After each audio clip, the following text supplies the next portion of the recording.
Fine masters అందరికీ కూడా Brahma's meditation channel కి స్వాగతం సుస్వాగతం అండి. ఈ జూమ్ కి విచ్చేసిన దివ్యాత్మ బంధువులందరికీ కూడా నా యొక్క హృదయపూర్వక ఆత్మ ప్రణామాలు, కృతజ్ఞతలు మాస్టర్స్.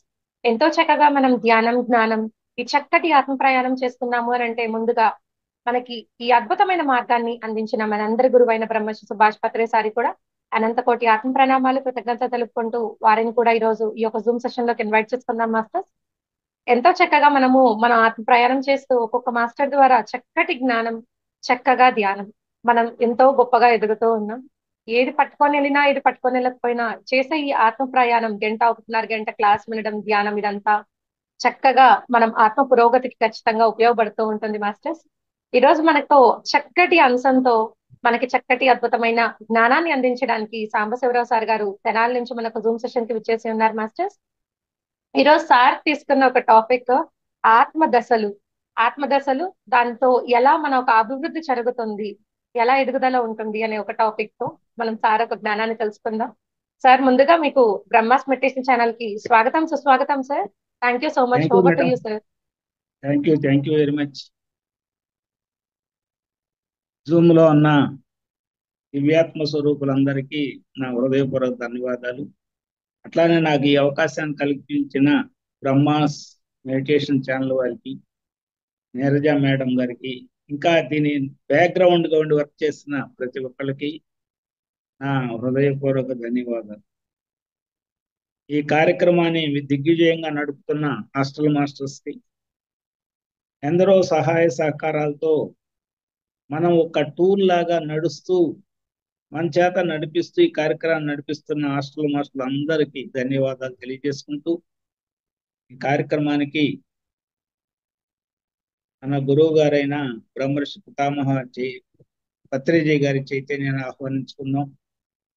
అలాగనే వారి గురువు గారైన సదానంద యోగి గారి చైతన్యాన్ని ఆహ్వానించుకుందాం. సదానంద యోగి గారి గురువు గారైన అవతార బాబాజీ గారి చైతన్యాన్ని ఆహ్వానించుకొని వారందరికీ కృతజ్ఞతలు, ధన్యవాదాలు తెలియజేస్తున్నాం. అలానే ఋషి మండలిని ఆహ్వానించుకుందాం. హాస్టల్ మాస్టర్స్ ఉన్నతాత్మల్ని ఆహ్వానించుకొని వారి కృతజ్ఞతలు, ధన్యవాదాలు తెలియజేసుకుందాం.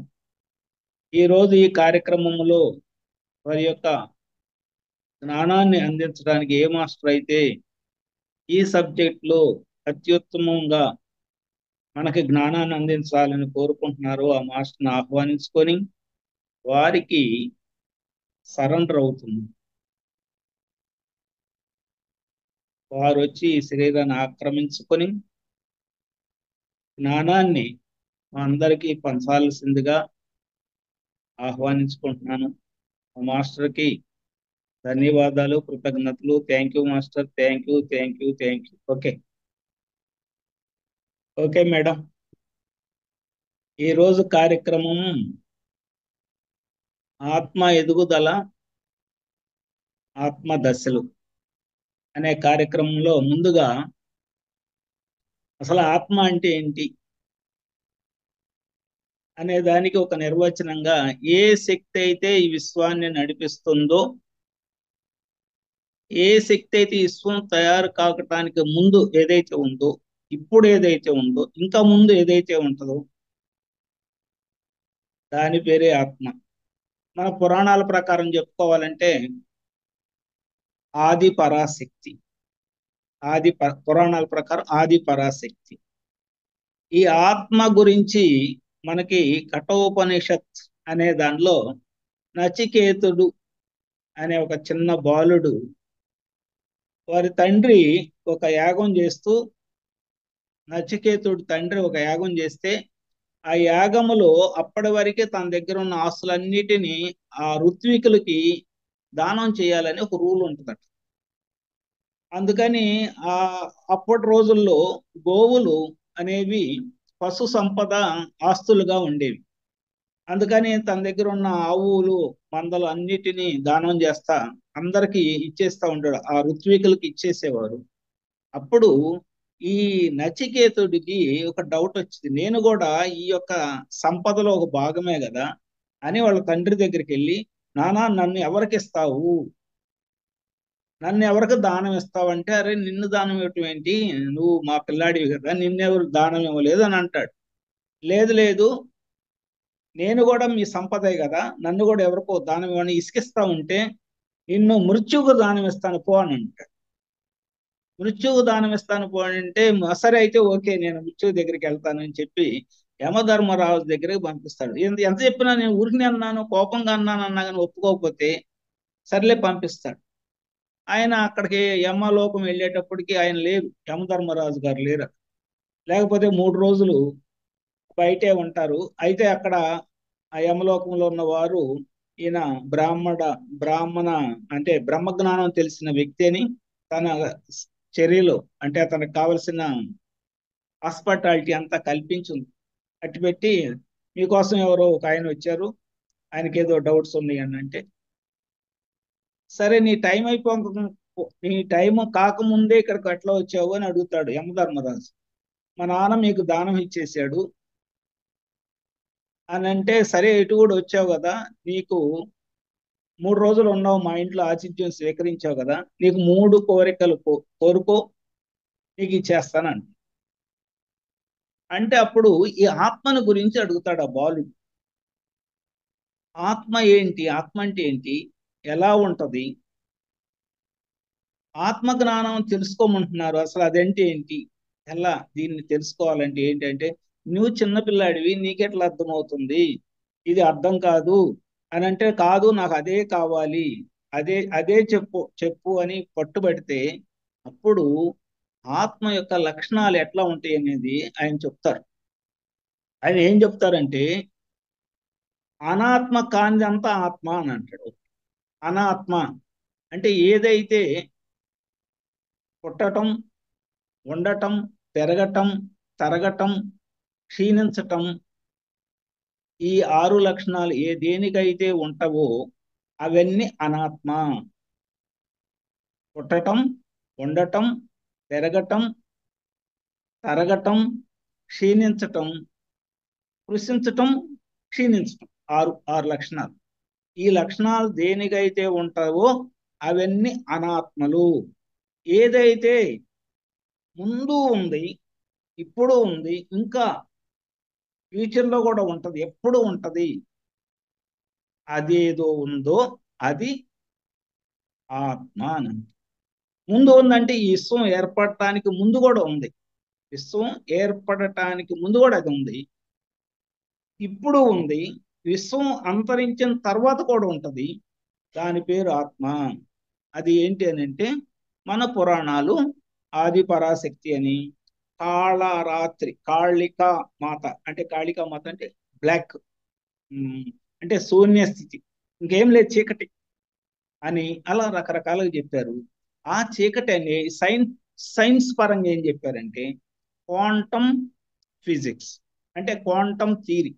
క్వాంటమ్ థియరీలో ఏమవుతుందంటే, అక్కడ ఒక వస్తువు అంటే ఈ అనాత్మలు అనే, ఇప్పుడు మనం మన ప్రకృతిలో కనపడి ప్రతిదీ అనాత్మ అనుకున్నాం కదా, చెట్టు పుట్ట, భూమి, నీరు, అగ్ని, ఇవన్నీ అనాత్మలే. ఏదైతే ఆత్మ అని అనుకుంటున్నామో ఆ ఆత్మ యొక్క లక్షణము ఇందాక చెప్పుకున్న 6 లక్షణాలు, 6 లక్షణాలు దేనికైతే ఉంటావో దాన్ని ఆత్మ పదార్థము అని అంటారు. క్వాంటమ్ థియరీ ఏం చెబుతుందండి, ఈ అనాత్మ పదార్థాలన్నిట్లో కూడా అణువుల యొక్క సముదాయం, అణువుల యొక్క కలయికనే అనాత్మ. ఒక బండరాయి ఉందనుకో, అది అణువుల కలయికే. ఒక చెట్టు అణువుల కలయికే, ఒక వాటర్ అణువుల కలయిక, ఒక గాలి అణువుల కలయికే. ఏదైనా కానీ ఒక అగ్ని, వాయువు, ఏది తీసుకున్న పంచభూతాల్లో ఏది తీసుకున్నా అణువుల కలయికే. ఏ అణు పదార్థం, అణువులు అంటే ఇక్కడ దాన్ని ఏమంటారు, సెల్స్. ఏ పదార్థం అంటే ఏ రూపం లేకుండా పరమాణు స్థితి కానీ అణు ధూళి కానీ లేని స్థితి ఎక్కడైతే ఉంటుందో అది ఆత్మరా నాయన. అక్కడ మనం, అది క్వాంటమ్ ఫిజిక్స్ అంటారు సైన్స్ ప్రకారం. మన ప్రకారం అయితేనే ఉన్న ఆది పరాశక్తి, ఆది పరాశక్తి నుంచే విశ్వం ఉద్భవించింది. ఇప్పుడు ఆత్మ అసలు ఎన్ని దశలు ఉంటవి అంటే, ఆత్మ దశలు అంటే ఇక్కడ ఎప్పుడైతే విశ్వం ఏర్పడుతుందో ఏర్పడిందని అనుకుంటున్నాం మనము, అంటే మనకు లెక్క ఏంటంటే మన భూమి అనుకోవాలి. మన లెక్క మన భూమి. ఎప్పుడైతే ఈ భూమి ఏర్పడిందో, ఇప్పుడు 450 కోట్ల సంవత్సరాల నుంచి 500 కోట్ల సంవత్సరాల మధ్యలో ఏర్పడింది భూమి అనేది ఒక సైంటిస్టుల ప్రకారం ఒక ఎస్టిమేషన్. ఇంకా ఎన్ని రోజులు ఉంటది, ఇంకా 450-500 కోట్ల సంవత్సరాలు ఉంటది అనేది లెక్క. ఈ 450 కోట్ల సంవత్సరాల నుంచి కూడా మనము ఏదో ఒక ఫార్మ్ లో ఉన్నాము అనేది, ఏదో ఒక ఫార్మ్. అది రాయి రప్ప, క్రిమికీటకాదులు, ఇట్లా రకరకాల అన్ని 84 లక్షల జీవరాశుల్లో మనం ఉన్నాము. 83,99,999 జీవరాశుల్లో ఉన్నాం. 84 జీవరాశే ఈ యొక్క మానవ శరీరము అనుకోండి. ఆ 84 జీవరాశిలో మానవ శరీరం రూపాంతరం చెందటానికి అప్పటి వరకు ఆత్మ యొక్క స్థితి ఏంటంటే, ఒక జంతువులో హెడ్స్ ఉందనుకోండి. హెడ్ అంటే గుంపు. ఆ గుంపు జంతు జాతి మొత్తానికి ఒకటే ఆత్మ ఉంటుంది. వృక్ష జాతి మొత్తానికి ఒకటే ఆత్మ ఉంటుంది. అట్లానే ఒక ఒక ఆ, అదే మన లోహాలకి ఒక ఆత్మ, అన్నిటి కామన్ ఆత్మలుగా ఉంటాయి అప్పటి వరకు. ఎప్పుడైతే ఈ కామన్ ఆత్మల నుంచి ఒక జంతువు నుంచి మనిషి ఉద్భవిస్తాడో, అప్పుడు అతనికి ఆత్మ సపరేట్ అవుతుంది. ఎవరి ఆత్మ వాడితే. అంటే నా ఆత్మ నాదే, ఆ ఎవరు ఏ స్థితి వాళ్ళదో ఆ స్థితి, ఎవరు వాళ్ళు సపరేట్ ఆత్మ. అప్పటి వరకు సామూహిక ఆత్మ. జంతుజాలం వరకు, జంతువు నుంచి మనం వచ్చాం, జంతుజాలం వరకు సామూహిక ఆత్మ. జంతుజాలము దాటిన తర్వాత జంతువు అంటే పెంపుడు జంతువుల స్థితి నుంచి మానవ జీవితం వచ్చింది అనేది ఒక లెక్క ప్రకారం చెప్తారు. అంటే పెంపుడు జంతువులు అంటే మన ఇళ్లలో తిరిగే ఆ ఆవు, మేక, కోడి, కుందేలు, తాబేలు ఇలాంటివి పెంచుకుంటా ఉంటాం కదా. ఆ జంతువుల స్థితి నుంచి గుర్రము ఇలాంటివి, ఆ స్థితి నుంచి నెక్స్ట్ జన్మ మానవ రూపం వస్తుంది అనేది ఒక లెక్క చెప్తారు. ఆ జన్మలో మంచి కార్యక్రమాలు చేస్తాం కాబట్టి ఆ మనుషులకు దగ్గరగా ఉండి, వాళ్ళతో విశ్వాసంగా ఉండి, కొన్ని వాళ్ళకు పని చేసి పెట్టి, అక్కడ స్థితి నుంచి ఎప్పుడైతే మానవ రూపం దాలుస్తుందో ఈ ఆత్మ, ఆ ఆత్మ అప్పుడు సపరేట్ ఆత్మ. ప్రతి వ్యక్తి జీవితం ఒక సపరేట్ ఆత్మ. ఇంకా చెప్పాలంటే ప్రతి వ్యక్తి శరీరములో ఉన్న ప్రతి కణము ఒక సపరేట్ ఆత్మ ఈ స్థితిలో ఉంటది.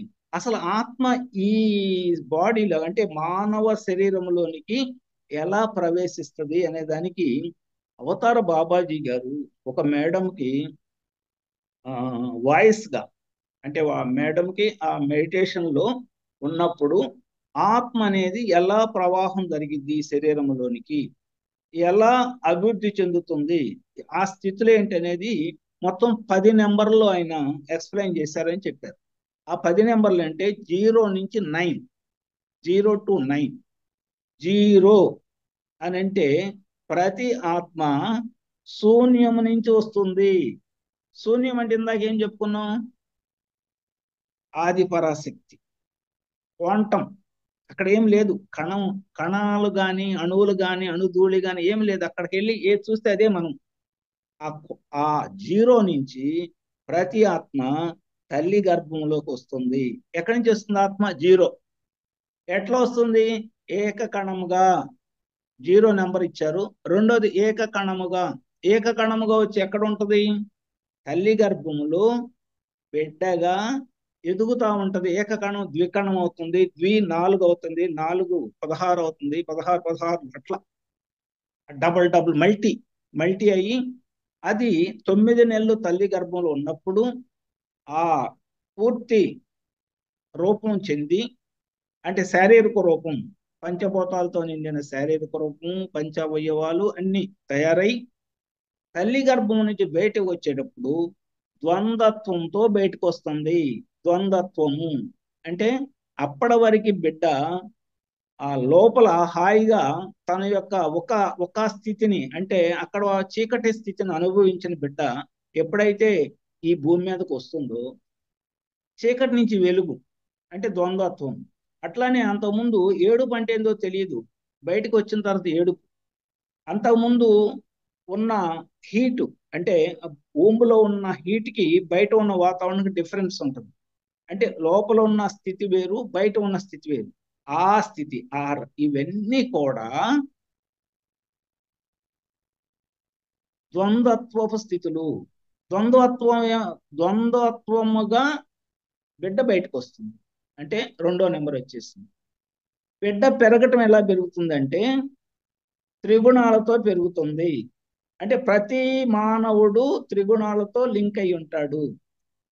తమో గుణము, రజోగుణము, సాత్విక గుణం, అందరికీ ఉంటాయి. ఇవి ఎక్కువ తక్కువను బట్టి ఈ ఆత్మ ఎదుగుదల ఏ స్టేజ్లో ఉందనేది మనకి అర్థం చేసుకోవచ్చు. తమో గుణం అందరికి ఉంటుంది, రజోగుణం ఉంటుంది, సాత్విక గుణం ఉంటుంది. ఇంకా చెప్పుకోవాలంటే శుద్ధ సాత్వికం. ఇప్పుడు సాత్విక గుణంలో అది సూపర్లేటివ్ డిగ్రీ. అట్లా కాకుండా ఈ 3 గుణాలతో ఆ బిడ్డ ఎదుగుతూ ఉంటది.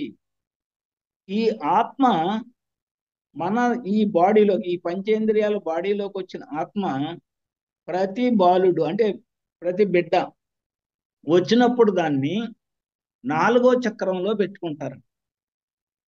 ఇది అవతార బాబాజీ గారి మెసేజ్ అండి, నేను చెబుతున్నా, అది కాదు. 4వ చక్రంలో దాన్ని నిక్షిప్తం చేసుకుని ఉంటారు. ఎప్పుడు ఆ బిడ్డ పెరుగుతూ ఉన్నప్పుడు 4వ చక్రంలో ఉంటుంది. చిన్నపిల్లలుగా ఉన్నప్పుడు అనాహత చక్రంలో ఆ యొక్క ఆత్మ అక్కడ ఉంటుంది.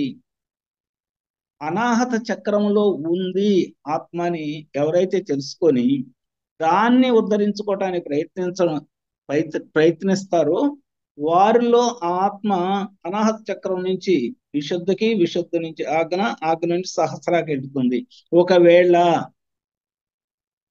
ఆ గమనం లేదనుకోండి, అంటే ఆ ఎరుక లేదని, ఆత్మ ఉంది అనే ఎరుక లేకపోతే ఆ అనాహత చక్రం నుంచి డౌన్వర్డ్స్ మణిపూరకంలోకి, మణిపూరకం నుంచి కింద ఇంకా స్వాదిష్టానం నుంచి కింద మూలాధారంలో పడిపోతుంది. అంటే ఆత్మ అనేది ఒకటి ఉంది అనేది కనుక మనలో ఆ గమనిక లేకపోతే 4-5 ఏళ్ల వరకు ఉంటదంటండి. 4-5 ఏళ్ల బాలుడి వరకు ఆత్మ 4వ చక్రంలోనే ఉంటదంట. అందుకనే 4-5 ఏళ్ల వయసు వరకు పిల్లల్ని దైవంతో సమానం అని చెప్తా ఉంది. ఎప్పుడైతే ఈ ఆత్మ స్థితిని గ్రహించలేని స్థితి వస్తుందో అప్పుడు అది కిందకు జారిపోతుంది. ఇదే దాన్ని శ్రీకృష్ణులు భగవద్గీతలో కూడా ఒక శ్లోకం మనకు తెలిసిన శ్లోకమే అది. ఉద్ధరే ఆత్మానం నా ఆత్మైవ అవసానయే ఆత్మైవ ఆత్మనో బంధు రిపురాత్మ. ఎవరైతే ఈ ఆత్మను ఉద్ధరించుకుంటారో వారిలో ఉద్ధరించబడుతుంది. నా ఉద్ధరించుకోకపోతే అవసాన దశకు చేరుకుంటుంది. ఆత్మైవ ఆత్మనో బంధు. ఆత్మ దాన్ని బంధువులాగా అనుకుంటే అది నీకు బంధువులాగా పనిచేస్తుంది, శత్రువు అనుకుంటే శత్రువులాగా పనిచేస్తుంది దానిలో చెప్తాను. అంటే మనలో ప్రతి మానవుల్లో ఈ 3 దశలు దాటి 4వ దశ వచ్చిన తర్వాత పంచేంద్రియాల శరీరంలో 5వ నెంబర్ పంచేంద్రియాలకు ఇచ్చారు. ఆ పంచేంద్రియాలని ఎవరైతే కంట్రోల్ పెట్టుకుంటారో, అంటే పంచేంద్రియాలు కన్ను, ముక్కు, చెవి, నోరు, స్కిన్, అంటే ఈ చూడటము, వినటము, వాసన, రుచి, స్పర్శ, ఈ 5 లక్షణాలని ఎవరైతే కంట్రోల్లో పెట్టుకోగలరో వారిలో ఆత్మీయుదల ఉంటుంది. ఆ స్థితిని గోవింద స్థితి, గోవిందుడు అని అంటే పంచేంద్రియాలని కంట్రోల్లో పెట్టుకున్న ఎవరైతే ఉంటారో వారిని గోవిందుడు అంటారు. ఆ గోవింద తత్వం ఎవరికైతే ఉంటుందో వారిలో ఆ ఆత్మ ఉన్నత దశకి చేరుకుంటది. పంచేంద్రియాలని కంట్రోల్ లేకపోతే అవసాన దశకి వెళ్ళిపోతుంది. అందుకనే ఉద్ధరించుకో నీ ఆత్మని శ్రీకృష్ణుడు చెప్తాడు. అవతార బాబాజీ గారు అయితే ఆ ఎరుక ఎవరైతే ఉంటుందో ఆ ఎరుకున్న స్థితిని పంచేంద్రియాలు దాటి నీకు ఎరుకుండి నువ్వు ఒక ఆత్మ నాలో ఉంది, నేను అంటే ఈ శరీరము కాదు, నేను అంటే ఒక ఆత్మననే ఆ స్థితి నీకు ఎప్పుడైతే ఉందో దాన్ని, ఆ స్థితిని 6వ నెంబర్కి ఇచ్చారు. అంటే పంచేంద్రియాలు 5వ నెంబరు, 6వ నెంబర్ ఏంటంటే ఇందుట్లో ఈ శరీరములో ఇది శరీరము, దీనిలో ఈ మేనులో ఒక నేను అనేది తిరుగాడుతుంది. ఆ తిరుగాడేది ఏదైతే ఉందో దాన్ని తెలుసుకునే నేను స్థితిలో దాన్ని అబ్జర్వేషన్ లో ఉండే స్థితిని 6వ నెంబర్. 6వ నెంబర్ అయిన తర్వాత 7వ నెంబర్ దేనికి పెట్టారంటే ఈ బాడీ ఈ ఈ పంచభూతాలతో తయారైన బాడీ 7 శరీరాల యొక్క కలయిక. అంటే 7 శరీరాల పొందికతో మనకు కనపడే ఫిజికల్ బాడీ. ఈ 7 శరీరాల్లో కారణ శరీరం 3వ శరీరంలో మన పర్పస్ ఏంటి, ఈ భూమి మీదకి ఎందుకు వచ్చాం, ఇక్కడికి ఎందుకు వచ్చాం, ఏ పని చేయటానికి ఈ భూమి మీదకి వచ్చాం అనేది అక్కడ మహాకారణ శరీరం 4వ శరీరంలో మహాకారణ శరీరంలో పర్పస్ ఆఫ్ లైఫ్ డిజైన్ చేసుకుని వస్తాం. ఆ పర్పస్ ఆఫ్ లైఫ్ అనేది ఉంది. ఉంది దాన్ని తెలుసుకోవటమే 7వ నెంబరు. అంటే 7 శరీరాల్లో ఉన్న 4వ శరీరంలో ఉన్న పర్పస్ ఆఫ్ లైఫ్ ని తెలుసుకోవటమే 7వ నంబర్కి ఇచ్చిన స్థితి. ఎప్పుడైతే మన పర్పస్ ఆఫ్ లైఫ్ తెలిసి ఆ పనిని మనం చేసే స్థితికి వచ్చామో మనలో ఉన్న ఆత్మ అనంతతత్వం వైపు మళ్ళుతుందట. అనంతతత్వానికి సింబలు ఎట్లా ఎదురుగా వేస్తే 8, అదే 8ని అడ్డంగా వేస్తే అర్థమెటిక్ లో అనంతతత్వానికి సింబాలిక్ గా చెప్తారు. ఈ అనంతతత్వంలోకి స్థితిలోకి ఎప్పుడైతే వస్తుందో ఆత్మ అక్కడి నుంచి ఊర్ధ్వముఖంగా పైనుంచి 9వ నెంబర్ అయిన సహస్రారానికి చేరుతుంది. అంటే సహస్రారానికి ఎప్పుడైతే ఈ ఆత్మ చేరుతుందో ఆ స్థితిని 9వ నెంబర్ అవుతుంది. మానవ జన్మ యొక్క అంతిమ లక్ష్యము 9వ నెంబర్ చేరటమే. ఇది మానవ జీవితానికి అంతిమ లక్ష్యం. అప్పుడు ఈ 9వ నెంబర్ తోటి ఆత్మ ఈ దశకి చేరిన స్థితి వచ్చినప్పుడు దాన్ని మనము పూర్ణాత్మ స్థితి అని అంటాము. ఇప్పుడు మనకు పూర్ణాత్మలు అనేవాళ్ళు చాలా మంది ఉన్నారు. మనకి నా పూర్ణాత్మ, బాలా త్రిపుర సుందరి, అలానే ప్రతి వాళ్ళకి ఒక పూర్ణాత్మ ఉంటారు. వాళ్ళకి ఆ పేరు తెలుసు. ఆ వెంకటేశ్వర స్వామి కొంతమందికి ఉంటారు, పరశురాముడు కొంతమంది, పరమశివుడు, పార్వతీదేవి, లక్ష్మీదేవి, సరస్వతి, ఇట్లా రకరకాలుగా ఉంటారు. వారందరూ కూడా ఆంజనేయ స్వామి, శ్రీరామచంద్ర, ప్రతి ఒక్కళ్ళు అంటే మనం మనకంటే ముందు అడ్వాన్స్ అయిన దేవతామూర్తులని మనం అనుకుంటున్నాం. వారు కూడా ఇంకా ధ్యానం చేస్తున్నారు. వారు కూడా ఇంకా ఎంతో గొప్పగా ధ్యానం చేస్తున్నారు మనకంటే. వాళ్ళు పూర్ణాత్మ స్థితికి చేరిన వాళ్ళు కూడా ఎందుకు చేస్తున్నారనే దానికి ఆ ఉతార బాబాజీ గారు చెప్పిన ఇదేంటంటే, ప్రతి ఆత్మ శూన్యం నుంచి వస్తుంది, ఈ శరీరాన్ని ధరిస్తుంది. ఈ శరీరములో ఉన్న పంచేంద్రియాలు, పంచభూతాలు ఈ శరీరముల యొక్క మాయలోంచి తప్పించుకొని దాటి పైకి ఎప్పుడైతే ఆత్మ వెళ్తుందో, పూర్ణాత్మ స్థితికి వెళ్ళిన ఆత్మ అక్కడి నుంచి మహాత్మ స్థితికి వెళ్ళాలి, పరమాత్మ స్థితికి వెళ్ళాలి, విశ్వాత్మ స్థితికి వెళ్ళాలి. విశ్వాత్మ స్థితికి వెళ్ళిన తర్వాత వచ్చే స్థితే ఆది పరాశక్తి స్థితి. అక్కడికి వెళ్ళే వరకు ఈ శరీరంలో దిగిన ఆత్మకి ఎండ్ లేదు. అందుకని వాళ్ళందరూ ఎప్పుడు ధ్యానం చేస్తానే కూర్చుంటారు అని చెప్పి. పరమశివుణ్ణి పార్వతీదేవి అడుగుతుందండి, స్వామి అందరు నీకోసం పైకల్లో వస్తున్నారు కైలాస పర్వతం ఎక్కి, మరి మీరు ఎవరి కోసం చేస్తారంటే, నేను అక్కడ చేరటానికి చేస్తున్నాను అని చెప్తారండి. ఇది వాస్తవం. అంటే ప్రతి వారు కూడా ఎక్కడి నుంచి అయితే వచ్చామో, ఒక సముద్రపు నీరు ఆవిరయ్యి మేఘాల రూపంలో ఉండి ఆ నీరు మళ్ళీ భూమి మీద పడి రకరకాల స్థితులను దాటి ఎప్పుడైతే సముద్రం చేరిద్దో అప్పుడు తను ఎక్కడి నుంచి వచ్చిందో అక్కడ చేరినట్లు లెక్క. ఈ మధ్యలో అనేక రకాలైన ఒడిదుడుకులు, ఎత్తుపల్లాలు, కొండలు, గుట్టలు, మురుగు కాలువలు, పెద్ద కాలువలు, చిన్న పాయలు, పెద్ద నదులు అన్ని దాటుకుంటూ వెళ్ళి మళ్ళీ సముద్రంలో చేరితే, సముద్రంలో చేరిన తర్వాత ఇది కృష్ణా నది అని కానీ, ఇది గోదావరి అని కానీ, ఇది పెన్నా నది కానీ, నో నేమ్స్, నేముండదు. శూన్య స్థితి. అంటే ప్రతి ఆత్మ ఆ శూన్య స్థితిలోకి వెళ్ళిపోవాలి. ఇది ఆత్మ యొక్క బేసిక్ ప్రిన్సిపల్. ఇక్కడి నుంచి ఆత్మ దశలు. దీనిలో మన శరీరానికి ఎన్ని దశలు అయితే ఉన్నాయో 7 దశలు. మన శరీరానికి 7 దశలు. 7 దశల్లో ఏందో శైవ దశ. ఫస్ట్ శైవ దశ, తర్వాత బాల్య దశ, యవ్వన దశ, కౌమారము, వార్ధక్యము, వార్ధక్యం తర్వాత ఇంకా క్షీణ దశ, ముక్త దశ. ఈ 7 దశలు మన శరీరానికి. అంటే వార్ధక్యం వచ్చిన తర్వాత కొన్నాళ్ళు మంచంలో పడి అంటే మునగ తీసుకుని ఉంటాము, అది. ఆ తర్వాత చనిపోవడం, క్షీణించటం, చనిపోవటం. అట్లానే ఆత్మకు కూడా ఈ 7 దశలు ఉంటాయి.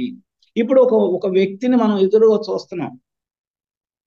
ఆ వ్యక్తి యొక్క ఆత్మ, అతను బాగానే ఉంటాడు, 40 ఏళ్ళు 50 ఏళ్ళు ఉంటారు, ఇక్కడ అంత రంగురంగులు పూసుకొని ఉంటారు, అన్నీ ఉంటాయి.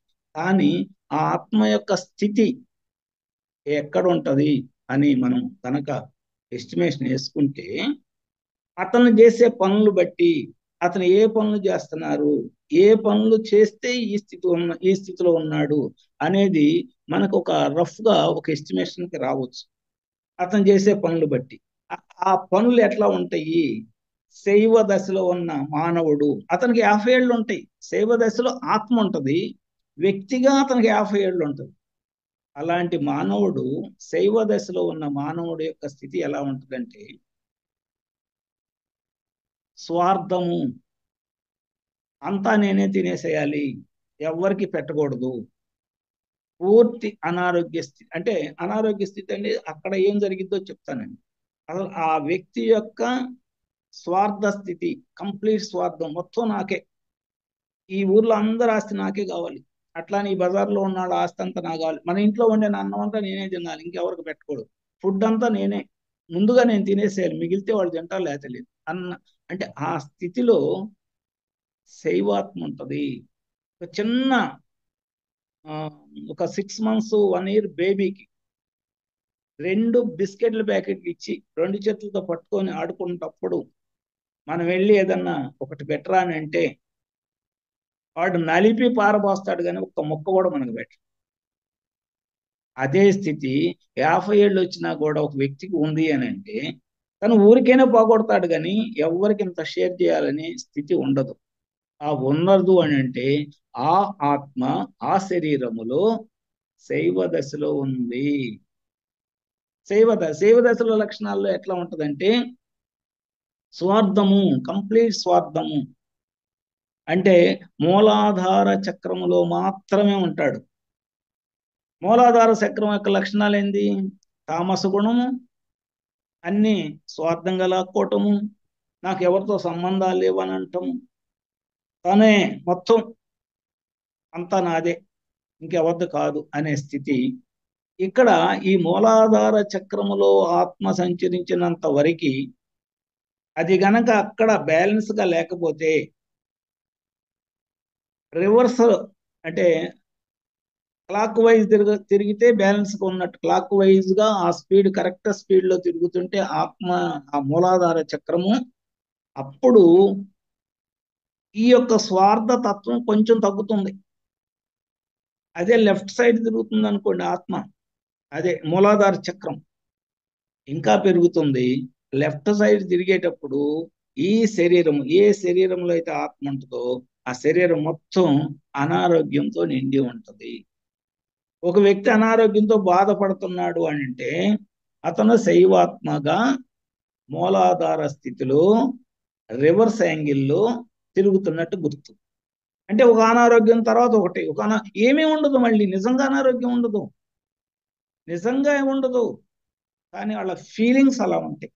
అమ్మో నాకంతా, నేను ఇంక బతకను, నేను చచ్చిపోతా, నేను, ఈ స్థితి. అది ఎందుకంటే ఈ శైవాత్మలో ఉన్నప్పుడు, ఈ స్వార్థపూర్వకమైన మనస్తత్వం ఉన్నప్పుడు. ఇంకొకటి చెప్తానండి ఇక్కడ, ఒక ఆత్మ ఇవ్వటానికి ఇష్టపడట్లేదు అని అంటే తన శరీరంలో ఉన్న టాక్సిన్స్ కూడా బయటికి నెట్టలేని స్థితిలో ఆ బాడీ ఉంటుంది. అర్థమైంది కదండి ఈ పాయింట్? ఒక ఆత్మ, ఒక వ్యక్తి ఇవ్వటానికి ఇష్టపడినప్పుడు, ఏదైనా తన దగ్గర లాక్కోవాలి, అందరి దగ్గర లాక్కోవాలి అనుకున్నప్పుడు, ఆ శరీరంలో ఉన్న కణాలకు కూడా ఒక ఆత్మ ఉందని చెప్పాక, ప్రతి కణం ఒక ఆత్మ ఉంది, ఆ కణాలకి వెళ్ళిపోతుందంటే మెసేజ్ ఏమని అంటే, ఏది ఇవ్వకూడదు, ఎవరికి ఏది ఇవ్వకూడదు, అంతా మనమే లాక్కోవాలి. అని అనుకున్నప్పుడు ఈ లోపల టాక్సిన్స్ తయారవుతాయి. ఆ టాక్సిన్స్ కూడా బయటికి పోవంటండి. టాక్సిన్స్ బయటికి పోతే నెక్స్ట్ డే నుంచి అనారోగ్యమే. ఇంకా దాంట్లో సింపుల్. అట్లా అనారోగ్యంతో బాధపడుతున్నాడు అని అంటే అతను అతని యొక్క ఆత్మస్థితి తామస గుణంలో ఉంది, శైవాత్మగా ఉంది. దట్టు ఆ ఈ ఆ యొక్క మూలాధార చక్రము రివర్స్ యాంగిల్లో తిరుగుతుంది. ఈ 3 దశలు కొన్ని జన్మల పాటు ఉంటుంది. ఒక జంతు జన్మ నుంచి వచ్చిన మానవుడు ఫస్ట్ జంతు లక్షణాలే కలిగి ఉంటాయి. ఒక జంతువులు గుంపు ముందు ఆహారం పెడితే ప్రతిదీ వెళ్ళి ముందు ముందు నాకు కావాలని తిన్నట్టే ఇలాంటి వ్యక్తి దగ్గర ఏదైనా ఆహారాన్ని పెడితే, ఏదైనా డబ్బులను పెడితే, దేన్ని పెట్టినా కానీ నాకే కావాలని మొత్తం లాగేసుకుంటా ఉంటారు, పోట్లాడుకుంటారు దానికోసం. ఆ స్థితిలో ఒక వ్యక్తి మనకు కనిపించాడంటే అతనిలో ఉన్న ఆత్మ శైవ దశలో ఉంది. ఆ శైవ దశలో ఉన్న ఆత్మ రివర్స్ యాంగిల్లో తిరుగుతుంది అని అంటే పూర్తి అనారోగ్యంతో కొట్టుమిట్టాడుతూ ఉంటాడు. ఆ పూర్తి అనారోగ్యంతో ఎవరైతే కొట్టుమిట్టాడుతూ ఉంటారో ఆ దశ 4-5 జన్మల వరకు ఉంటుంది. ఆ 4-5 జన్మల్లో కూడా ఎలాంటి కర్మలు అంటవు. శైవ దశలో ఉన్న శరీరానికి, శైవ దశలో ఉన్న ఆత్మకి ఏ కర్మలు అంటవు. ఫస్ట్ 4-5 జన్మలు, 5-6 జన్మలు కర్మలు అంటవు. ఫర్ ఎగ్జాంపుల్, చిన్న పిల్లాడు మన ఇంట్లో పుట్టాడు, 6 నెలలు, సంవత్సరం వరకు వాడు ఏది చేసినా మనకి ఇష్టమే. వాడిని ఏం దండించము, శిక్షించము, వాడిని ఏమనరు, అసలు ఎవరు అనరు. 1 year అయింది, ఏమనరు. అబ్బో తెలియదు అనుకుంటారు. నడుస్తాడు, దానికి పీస్తాడు, గోడల మీద రాస్తాడు, రకరకాలు చేస్తూ ఉంటారు, ఏమీ అనరు. 4 years వస్తాయి, 5th years బిగిన్ అయింది, స్కూల్కి పంపాలి. స్కూల్కు పంపేటప్పుడు రకరకాల యాంగిల్స్ లో మనం బతిమలాడి బామాలు పంపితే ఆడి నుంచి వెళ్ళి ఏడ్చుకుంటూ వస్తాడు. ఆ పిల్లల్ని కొడతాడు, పిల్లలు కంప్లైంట్ చేస్తారు, మీ అబ్బాయి మమ్మల్ని కొడుతున్నాడని. అక్కడి నుంచి కర్మలు అంటున్నాం బిగిన్ అవుతుంది. అదే చిన్న అంటే 4-5 జన్మల వరకు ఈ శైవాత్మలకి ఎలాంటి కర్మలు అంటావు కాబట్టి తెలియదు, ఈ ఆత్మకు తెలియదు. లెట్ హిమ్ కంప్లీట్, దాన్ని అట్లా బతకనియండి అనే స్థితిలోనే ఉన్నతాత్మలు ఉంటాయి. ఏ పూర్ణాత్మ అయితే ఈ యొక్క అంశాత్మని శరీరంలో పంపించిందో 4-5 జన్మల వరకు నో రిమైండర్. ఆ రిమైండే చేయదు అసలు. అది ఏదో చేస్తున్నాడు, చేయని, తింటున్నాడు వస్తున్నాడు, ఏమీ నేర్చుకోవటం లేదు. తామస గుణంలో ఉండ నిద్ర, పడుకోవటం, ఏదో కాస్త చేస్తే పని చేయటం, లేదా ఆ పని కూడా చేయకుండా మొత్తం తినేసటం, రావటం. అందుకని కొంతమంది, ఫర్ ఎగ్జాంపుల్ చెప్తున్నాను, కొంతమంది ఈ తామస గుణంలో ఉన్న వాళ్ళు మంచం మీద నుంచి కూడా దిగరండి. తినటం అక్కడే, పడుకోవటం అక్కడే, అదే గది, అన్నీ అక్కడికే రావాలంతే. అది తామస గుణం యొక్క లక్షణాలు. అలాంటి తామస గుణం అంటే శైవాత్మలో ఉన్న ఆత్మలకి కొన్ని జన్మల వరకు, ఒక 4-5 జన్మల వరకు ఎగ్జామ్షన్ ఉంటుంది, కర్మలు అంటవు. కర్మలు అంటే స్థితి వచ్చింది అని అంటే ఆ ఆత్మ బాలాత్మగా మారుతుంది. మన స్కూల్కి పంపించే స్థితి వచ్చిందంటే వాడు ఎవరో కొన్ని కొట్టేస్తూ ఉంటాడు, వాళ్ళు కంప్లైంట్ చేస్తూ ఉంటారు. అట్లానే బాలాత్మగా వచ్చిన ఆత్మ ఆ స్థితి ఎలా ఉంటుందంటే తనకి జ్ఞానం ఉండదు. బాలాత్మకి జ్ఞానం ఉండదు, కొంత మెచ్యూరిటీ ఉంటుంది. మెచ్యూరిటీ అంటే మరీ సేవాత్మగా కాకుండా, తిని తిరగటమే కాకుండా కొంచెం సమాజంలోకి రావటం, కొంచెం వచ్చి ఇది ఏంటి అదేంటి అని తెలుసుకోవటం, ఎవరో ఒకళ్ళు అండ చూసుకొని పెరగటము. ఎవరో ఒకళ్ళు అండ, నాకు ఫలానాళ్ళు ఉన్నారు. మన పిల్లలు కూడా చిన్నపిల్లలప్పుడు స్కూల్కు పంపిస్తే ఎవరైనా పిల్లాడు ఎవరన్నా బాయ్ అంటే వాళ్ళ కొలీగ్ ఎవరైనా కొడితే మా నాన్నకు చెప్తా, మా అమ్మకు చెప్తా, మా టీచర్ గారికి చెప్తా. ఇలాంటి మాటలు అంటే ఒకళ్ళ అండతోటి బాలాత్మలు ఎదుగుతూ ఉంటాయి. అలా ఎదిగిన బాలాత్మలు వాళ్ళ వయసు వచ్చి పెద్దవాళ్ళైనా, శారీరక పరంగా పెద్దవాళ్ళైనా కానీ సొంత నిర్ణయాలు తీసుకోకుండా ఏదో ఒక రాజకీయ నాయకుడు అండను, ఒక దొంగ అండను, ఒక రౌడీ అండను, లేకపోతే ఇంకో ఎవరో ఒక గురువుతో మింగిళ్ళయ్యో, లేకపోతే ఈ చేతబడులు చేసే గురువుల దగ్గర ఉండటము, ఏదో ఒకటి చేస్తా వాళ్ళు ఏది చెప్తే అది చేస్తారు. ఏది చెప్తే అది. వాళ్ళకి నో డిస్క్రిమినేషన్ పవర్. ఏ డిస్క్రిమినేషన్ ఉండదు. బాలాత్మ, సొంత నిర్ణయాలు లేవు. ఎందుకంటే మనసు లేదు అక్కడ. బాలుడికి మనసు ఉండదండి. 7 ఏళ్ల వరకు మనసు ఉండదు. 7 ఏళ్ల నుంచి 14 ఏళ్ల మధ్యలోనే మనసు పెట్టేది. అందుకని అనుకరణ మాత్రమే చేస్తాడు. ఆ గురువు ఏది చెప్తే అది, ఆ పెద్ద దొంగ ఏది చెప్తే అది, ఆ రాజకీయ నాయకుడు ఏది చెప్తే అది. ఆ రాజకీయ నాయకుడు ఎవరైనా పొడవమంటే పొడిచేస్తాడు.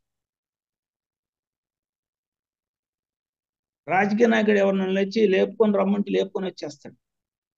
అది ఒకరి యొక్క అండతో మాత్రమే వాళ్ళు వాళ్ళ యొక్క జీవనాన్ని గడుపుతూ ఉంటారు. సొంత నిర్ణయాలు చేసే కెపాసిటీ వాళ్ళకు ఉండదు. ఒక అండ ఎవరో ఒకళ్ళు, వాళ్ళు గురువు అనుకోండి, దొంగ అనుకోండి, రౌడీ అనుకోండి, రాజకీయ నాయకుడు అనుకోండి, ఒక పూజారి అనుకోండి, వాడి యొక్క స్థితిని బట్టి మళ్ళీ సొంత నిర్ణయాలు ఉండవు. అనుకరణ మాత్రమే చేసే స్థితిలో ఉన్నాడు అంటే అతను బాలాత్మ స్థితి. బాలాత్మ స్థితిలో కూడా 2 దశలు ఉంటాయండి. ఆ బాలాత్మ స్థితిలో ఉన్న ఆత్మ స్వాధిష్టాన చక్రానికి చేరి ఉంటుంది. స్వాధిష్టాన చక్రంలో రివర్స్ కనుక తిరుగుతూ ఉంటే ఎవరు రిలేషన్ని అంటిపెట్టుకోడు. రిలేషన్ బ్రేక్ డౌన్ అయిపోతూ ఉంటుంది. బాలుడుగా ఉంటాడు. ఎవరో ఒకళ్ళు ఒక రాజకీయ నాయకుడు చెప్పినట్టు చేస్తాడు. ఎవరిని పొడమంటే పొడతాడు. ఎవరి దగ్గర డబ్బులు లాక్రమ్మంటే లాక్కొస్తాడు. ఎవరి దగ్గర వసూలు చేసి చేసుకొస్తాడు. No individual ideas. అట్లా కొన్ని జన్మలు జరిగిన తర్వాత, కొంత పాపం మూటగట్టుకున్న తర్వాత, ఈ ఏ పూర్ణాత్మ అయితే తన్ని ఇక్కడ పంపించిందో ఆ పూర్ణాత్మ పట్టుకుంటది. ఏంట్రా వెళ్తున్నావు వస్తున్నావు, ఇన్నిన్ని కర్మలు మూటలు కట్టుకుంటున్నావు, దీన్ని ఎలా కడుక్కుంటావు, దీనికి ఏ రకమైన జన్మ తీసుకుంటావు, ఎరుక ఎప్పుడు వచ్చింది నీకు అన్నప్పుడు ఆ యొక్క స్థితిలో పూర్ణాత్మ గైడెన్స్ తోటి, ఇంకా ఉన్నతాత్మల యొక్క గైడెన్స్ తోటి నెక్స్ట్ జన్మలో ఐఆమ్ హ్యావింగ్ మన ఓన్ ఐడియాస్ అనే ఫీలింగ్ తోటి కొంత ఓన్ ఐడియాస్ పెట్టుకొని బాలాత్మ స్థితే ఓన్ ఐడియాస్ తోటి వస్తాడు. కానీ ఎవరో ఒకళ్ళు అండ ఉండాలి. ఎవరో ఒకళ్ళ అండ ఎవరిది తీసుకుంటారంటే తనకు నచ్చిన తనకున్న ప్రణాళిక ప్రకారం ఎవరు అండ తీసుకోవాలో వారు అండ తీసుకొని వస్తూ ఉంటాడు. కానీ ప్రతి మాటని ఉన్నది ఉన్నట్టుగా చేయకుండా ఇది చేస్తే నాకు ఈ కర్మ అంటిద్ది, అందుకని ఈ కర్మ నేను చెయ్యను అని కొంత డిస్క్రిమినేషన్ పవర్ను ఉపయోగపెడతాడు. కానీ అండ మట్టుకు కావాలి. వేరే వాళ్ళ అండ కావాలి, వాళ్ళ తండ్రి అండ కావాలి, లేకపోతే గురువు అండ కావాలి, లేకపోతే రవడి అండ కావాలి, ఎవరో ఒకళ్ళది ఒక సపోర్ట్ కావాలి. కానీ అన్నీ ఆయన చెప్పినట్టు చేయడు. ఇంతకుముందు 4 జన్మలు ప్రతిదీ ఆయన ఏది చెప్తే అది చేసే స్థితి. ఇప్పుడు ఆ డిస్క్రిమినేషన్ పవర్ తోటి ఇది చేస్తే నాకు పాపం వస్తుంది, ఇది చేస్తే నాకు పుణ్యం వస్తుంది, నేను పుణ్యం పెంచుకోవాలనుకుంటున్నాను. ఎందుకు ఈ జన్మ ప్రణాళికల్లో కొన్ని కర్మలను అనుభవించటానికి తెచ్చుకుంటాడు. అప్పటికే బిగిన్ అయింది, కర్మ ప్రక్షాళన బిగిన్ అయింది. స్వాధిష్టాన చక్రం అంటే బాలాత్మ స్థితిలోనే బిగిన్ అవుతుంది. కొన్ని కర్మలు తెచ్చుకొని ఈ యొక్క జన్మ ప్రణాళికను అర్థం చేసుకోవడానికి ట్రై చేస్తాడే కానీ అర్థం కాదు. అక్కడ బాలాత్మ స్థితిలోని ఆత్మకి చేసే స్థితి కూడా ఉండదు. ఒకవేళ చేసినా కానీ అక్కడ అర్థం కాదు. అర్థం కాని స్థితిలో ఉన్నప్పుడు వాళ్ళు అట్లానే నడుస్తూ ఉంటారు ఎవరో ఒకళ్ళ అండ్లు. కానీ డిస్క్రిమినేషన్ పవర్ మట్టుకు ఉంటుంది. ఇంతకుముందు ఎవరికి నేను ఏమీ పెట్టననే స్థితి నుంచి, నా ఇష్టం నా ప్రకారం అందరూ నడవాలనే స్థితి నుంచి, అరే ఇదంతా మనం గ్రూప్లో ఉన్నాము, గ్రూప్ మాటను నెగ్గించుకోవాలి, గ్రూప్లో ఉన్న ప్రతి వాళ్ళ యొక్క గౌరవాన్ని ఇవ్వాలి అనే స్థితి వస్తుంది అని అంటే ఆ బాలాత్మ స్థితి నుంచి యవనాత్మలోకి అడుగు పెడుతున్నట్లు లెక్క. బాలాత్మలో ఉన్నన్నాళ్ళు నా ఇష్టం. మన పిల్లలు కూడా 14 years లోపల పిల్లలు నా ఇష్టం, నా ఇష్ట ప్రకారమే నేను నడుస్తా, మీరెవరు నాకు చెప్పటానికి, మీరు చెప్పింది నాకు రాంగ్ అనే స్థితి ఉంటది 14 years లోపల పిల్లలకి. ఎప్పుడైతే 14 years దాటారో యవ్వనాత్మ కింద లెక్క. అట్లానే ఆత్మ యొక్క స్థితిలో కూడా 4-5 జన్మలు, బాలాత్మ జన్మలు ఎత్తిన తర్వాత యవ్వనాత్మ జన్మలోకి వచ్చేటప్పటికి తనకి ఒక రకమైన డిస్క్రిమినేషన్ పవరు. ఇంతకుముందు ఎవరో అండతో పనిచేశాడు, అండ ఉంటే గాని చేయలేను అనుకున్నాడు. అలాంటి ఆత్మ ఆ స్థితిని దాటి ఆ అంతా నా ఇష్టమే, నా ఇష్ట ప్రకారం మీరందరూ నడవాలని ఒక రాజస గుణం నుంచి కొంచెం ఆ రాజస గుణంలో కొంచెం డైల్యూట్ అయ్యి, అరే ఇంతమంది గ్రూపులో మనం ఈ సమాజంలో ఉన్నాము, సమాజంలో ఉన్న అందరి యొక్క రెస్పెక్ట్ ఇవ్వాలి, వాళ్ళని కలుపుకొని పోవాలి అనే స్థితి ఎప్పుడైతే వస్తుందో ఆ ఆత్మ అక్కడి నుంచి యవనాత్మలోకి మారిపోతా ఉంటది. యవనాత్మలో ఉన్న మారిద్ది కానీ యవనాత్మలో ఆ మణిపూరక చక్రానికి వస్తుంది. యవనాత్మ అంటే ఇక మణిపూరక చక్రానికి వచ్చినట్టు ఆత్మస్థితులు. అంటే ఆ శరీరములో ఆత్మ మణిపూరక చక్రం. ఇప్పుడు ఏమైంది దాటాము, అనారోగ్యం నుంచి ఆరోగ్య స్థితికి వచ్చాం. మూలాధారం నుంచి ఆ ఆ యొక్క స్వార్థం నుంచి నిస్వార్థం వైపు పరిగణించబడ్డ తర్వాత మాత్రమే ఈ సెకండ్ స్టేజ్ బాలాత్మగా మారుతాం. బాలాత్మలో కూడా నా ఇష్టం, నా ఇష్ట ప్రకారమే జరగాలి, ఎవడు చెప్తే నేను ఎన్నో. మొండి పిల్లలు అంటారే, ఆ మొండి పిల్లల స్థితి నుంచి అరే మా అమ్మ చెప్తుంది, మా నాన్న చెప్తున్నారు, ఇదైతే బాగుంటుందంట, లేకపోతే నా ఫ్రెండ్స్ చెప్తున్నారు, లేకపోతే మా గురువు గారు చెప్తున్నారు, ఇదైతే బాగుంటుందంట, దీని ప్రకారం నడుచుకోవాలి అనే స్థితి ఎప్పుడైతే వస్తుందో అందరికి రెస్పెక్ట్ ఇవ్వాలి. అప్పుడు వాడికి ఆ ఆ స్వాదిష్టాన చక్రంలో రిలేషన్ డెవలప్ అయ్యి దాడు యవ్వనాత్మలోకి వస్తాడు. యవ్వనాత్మలో వచ్చి ఇది రాంగ్ సైడ్ ఉన్నప్పుడు మళ్ళీ అంటే యవ్వనాత్మలోకి రావటం అంటే ఆ యొక్క ఆత్మస్థితి మణిపూరక చక్రానికి వచ్చినట్టు. మణిపూరక చక్రంలో రాంగ్ సైడ్ వస్తే ఇదంతా నా యొక్క శ్రమ వల్లనే తయారైంది, ఈ ఫ్యాక్టరీని నేనే కట్టాను, ఈ యొక్క కంపెనీని నేను నిర్మించాను, ఈ కంపెనీలో వీళ్ళందరూ వర్కర్స్, వీళ్ళకి ఇచ్చే జీతం ఇచ్చేస్తున్నాను, వీళ్ళతో ఈ లాభాలన్నీ నేనే తీసుకోవాలి అని కొన్ని జన్మల పాటు ఆ మణిపూరక చక్రం శక్తి సామర్థ్యాలు ఉంటాయి. అంటే యవనాత్మలో శక్తి సామర్థ్యాలు ఉంటాయి, సొంత నిర్ణయాలు తీసుకునే శక్తి ఉంటుంది, కానీ అహంకారం పూర్తిగా ఉంటుంది. నా అంతట వాడు లేడు, నేను ఏది చేసినా కలిసి వస్తుంది, నేను ఏది పట్టుకున్నా బ్రహ్మాండంగా అభివృద్ధి చెందుతాను, నేను ఎవరికి సమాధానం చెప్పాల్సిన పని లేదు, నాకు వచ్చిన ఆదాయంలో గవర్నమెంట్కి కూడా వీలైనంత వరకు తక్కువగానే కడతాను, ఈ కరెంటును దొంగిలిస్తాను, ఈ ఏదన్నా ప్లాన్స్ ఉంటే ఆ సైట్లు బయట్లు అలాంటివి ఉంటే వాళ్ళ దగ్గర నుంచి నేను లాక్కోవటానికి ట్రై చేయటము, బ్యాంకులను మోత చేయటము. ఎందుకంటే తెలివితేటలు పెరిగిపోతాయి సొంతంగా.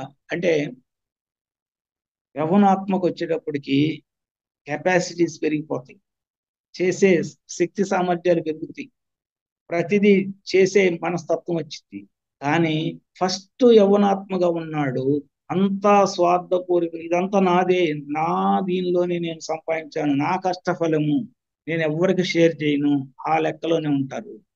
గవర్నమెంట్కి కట్టాల్సిన పనులు సరిగ్గా కట్టరు, గవర్నమెంట్ నుంచి తీసుకోవాల్సిన అన్ని లాక్కుంటారు, కానీ గవర్నమెంట్కి పనులు కట్టరు, యగానాగం పెడతానికి ఏ దారులు ఉంటే ఆ దారులన్నీ వెళ్ళిపోతారు, దొంగతనాలు చేస్తారు, అంటే గవర్నమెంట్ తోటి గవర్నమెంట్ను మోసం చేస్తారు, బ్యాంకులను మోసం చేస్తారు, శక్తి సామర్థ్యాలు ఉంటాయి, అన్ని తెలివితేటలు ఉంటాయి, అన్ని డెవలప్ అవుతా ఉంటారు, కీర్తి ప్రతిష్టలు వస్తాయి, రాజకీయ నాయకులుగా ఎదుగుతారు, రకరకాల యాంగిల్స్ లో ఉంటారు. But they won't have social responsibility. ఎప్పుడు యంగ్ ఆత్మ రాంగ్ సైడ్ ఉన్నప్పుడు they won't have social responsibility. Social responsibility ఎప్పుడు వచ్చిందంటే మణిపూరక చక్రము రైట్ సైడ్ లో తిరుగుతున్నా, అంటే మణిపూరక చక్రం దాకా వచ్చిందంటేనే యంగ్ ఆత్మలోకి వచ్చినట్టు. ఆ మణిపూరక చక్రం రైట్ సైడ్ ని తిరుగుతుంది అని అంటే అప్పుడు సోషల్ రెస్పాన్సిబిలిటీ ఫీల్ అవుతాడు. అరే నేను ఇంతమంది శ్రామికులు శ్రమను దోసుకున్నాను, ఈ శ్రామికులకు కొంత వెల్ఫేర్ కల్పించాలి, ఒక మెడిసిన్, ఫ్రీ మెడిసిన్ అందించాలి, ఫ్రీ మెడికల్ ఎయిడ్ అందించాలి, వాళ్ళ పిల్లలను చదివించాలి, వాళ్ళకి కావాల్సిన వాళ్ళకి తాను ఇల్లు ఏర్పాటు చేయాలి, వాళ్ళకి యూనిఫామ్ ఇవ్వాలి, వాళ్ళతోటి మంచిగా ఉండాలి, వాళ్ళే ఈ ఫ్యాక్టరీలో భాగస్వాములు, వాళ్ళకి ఈ వచ్చిన లాభంలో కొంత షేర్ చేయాలి, వాళ్ళ వెల్ఫేరే మన వెల్ఫేర్ అనే ఆ స్థితికి మారిపోతుంది. ఎప్పుడు ఈ జన్మ అంటే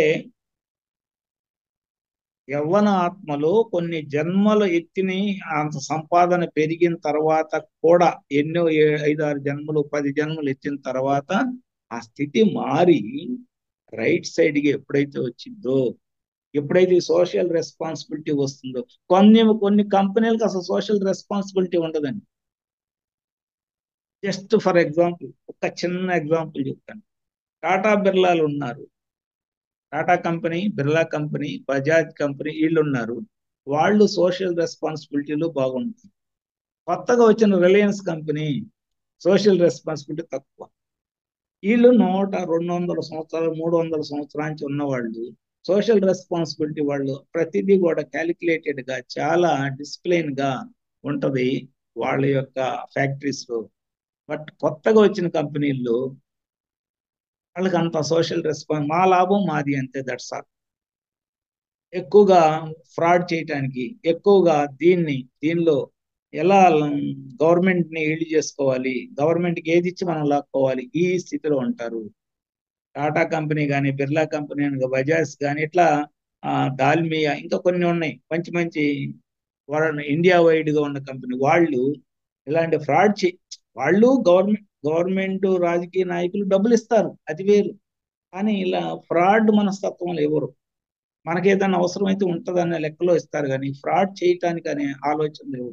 కానీ కొన్ని కంపెనీలు ఫ్రాడ్ చేయటానికి ఇస్తాయి, గవర్నమెంట్ పార్టీ రాజకీయ నాయకుల్ని ఫ్రాడ్ చేయటానికి ఉపయోగపెట్టుకుంటేవి.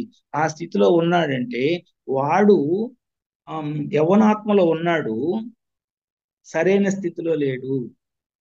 యవ్వనాత్మలో ఉన్నాడు, సరైన స్థితిలో లేడు. అందుకని ఈ ఫ్రాడ్ చేయటానికి, ఎలా అయినా యజ్ఞనామం పెట్టడానికి, ఐపీ పెట్టడం, ఇవన్నీ కూడా అదే యంగ్ ఆత్మ రాంగ్ డైరెక్షన్ లో తన యొక్క స్థితి తిరుగుతున్నప్పుడు చేసే పనులు. అదే గవర్నమెంట్కి ఇవ్వాల్సిన ప్రతి రూపాయి ఇస్తూ, గవర్నమెంట్కి ఇవ్వాల్సిన ప్రతి పన్నుని చేస్తూ, సోషల్ రెస్పాన్సిబిలిటీ ఫీల్ అవుతూ, తనకు వచ్చిన ప్రాఫిట్స్ ని వాళ్ళ యొక్క కార్మికులకి, వాళ్ళ సంఘాలకి, వాళ్ళ ఫ్యామిలీస్ కి ఖర్చు చేస్తూ కొంత నేను కూడా ఒక కార్మికుడిని అనే ఫీల్ ఎప్పుడైతే వస్తుందో, అంటే ఇక్కడ 3 స్థితులను చెప్పారు. శైవాత్మలో స్వార్థరహితంగా ఎప్పుడైతే వస్తాడో, ఎప్పుడైతే ఆరోగ్య స్థితిని పొందుతాడో, ఆ శైవాత్మ దశ దాటి రిలేషన్లోకి వస్తాడు. శైవాత్మలో ఉన్నాడు, రిలేషన్ ఉండదండి, గుర్తుపెట్టుకోండి. వాడు సొంతంగా తింటమే సరిపోయింది, ఇంకా రిలేషన్ ఉంది, భార్యాభర్తతో కూడా సంబంధం ఉంది. రెండోది, బాలాత్మగా ఉన్నప్పుడు రాంగ్ సైడ్ లో ఉంటే వాడు అంతా నాదే, నా ఇష్టం ఎంత ఒక దాన్ని ఏమంటారంటే ఒక స్టూపిడ్ లాగా బిహేవ్ చేసి, అంతా నాదే, నేను ఎవరికి ఏది షేర్ చేయను, నేను ఎవరు నాతో రావటానికి లేదు, రాజస మనస్తత్వంలో ఉంటాడు. అన్ని రాంగ్ వేలు, నా decision is final, my decision is final, అంతే, ఇంకెవరి డెసిషన్ లేదు. ఆ స్థితి నుంచి మారి రైట్ సైడ్ కనుక తన యొక్క ఆత్మస్థితి మారితే, మనం ఈ గ్రూప్ లో అందరం కలిసి ఉన్నాం కాబట్టి అందరి యొక్క ఆలోచనలు తీసుకొని ఒక నిర్ణయానికి వద్దాం, ఆ నిర్ణయం ప్రకారం మనం జరుపుకుందాం అనే స్థితికి వచ్చినప్పుడు ఈ రెండో చక్రం అంటే బాలాత్మ స్థితి మారుతున్నట్టు అర్థం.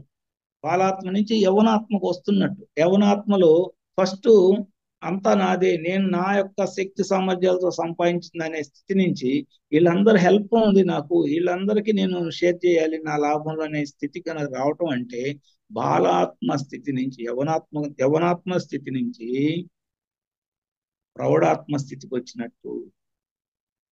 అంటే ఇక్కడికి వచ్చేటప్పుడు ఈ 3 స్థితులను దాటడానికి మనకు ఒక 3000 జన్మలు పడతాయి.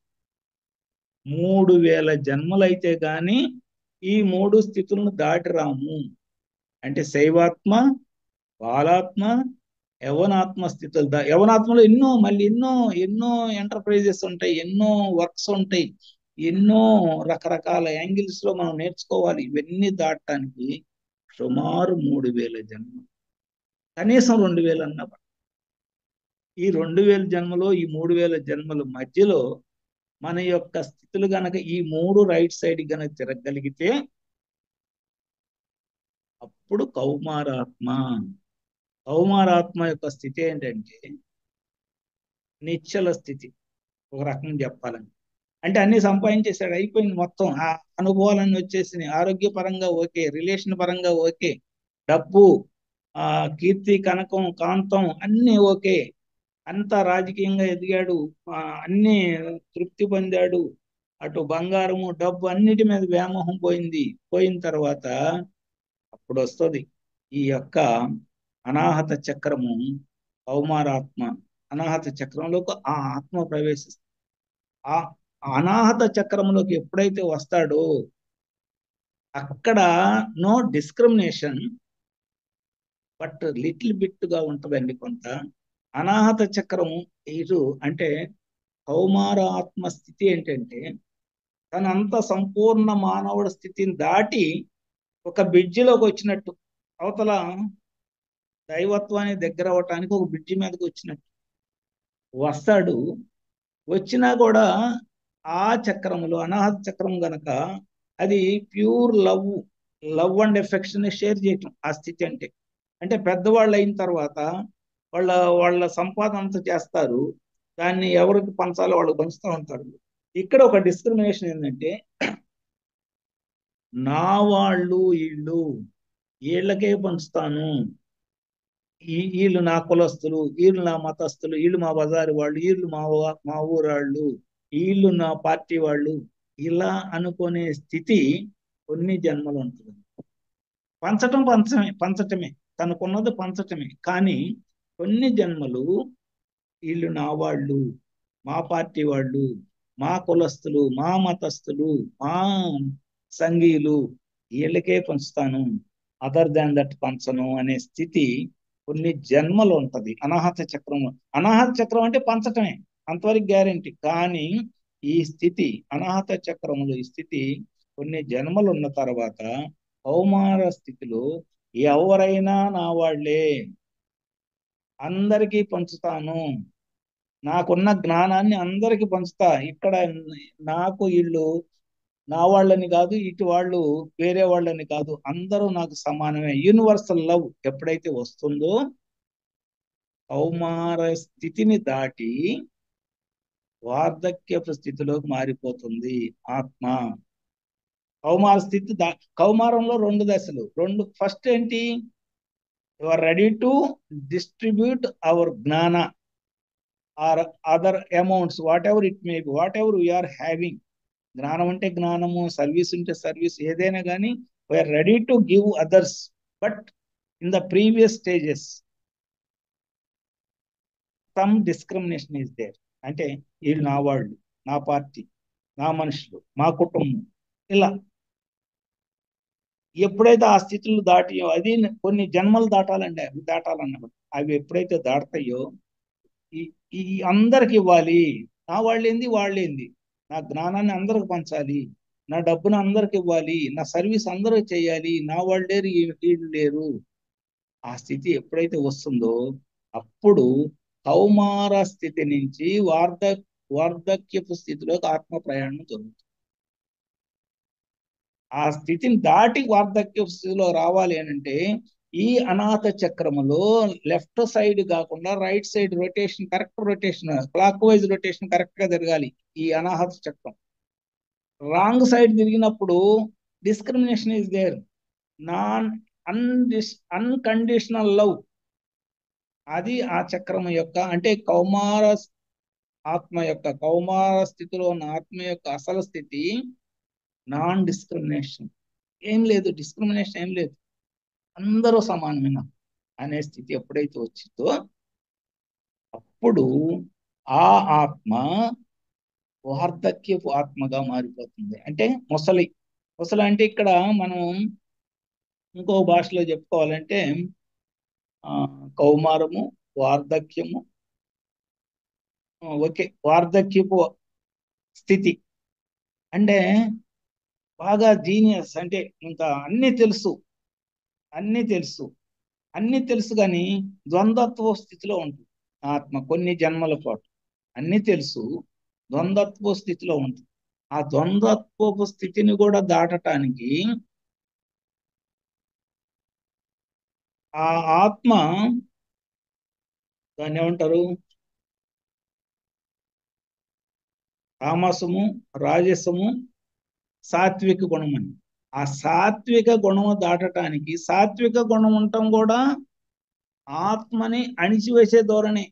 నన్ను అందరూ మంచి వాళ్ళుగా చెప్పుకోవాలని అని నాకు ఉంది అని అంటే నా ఆత్మని నేనే అణిచేసుకుంటున్నట్టు.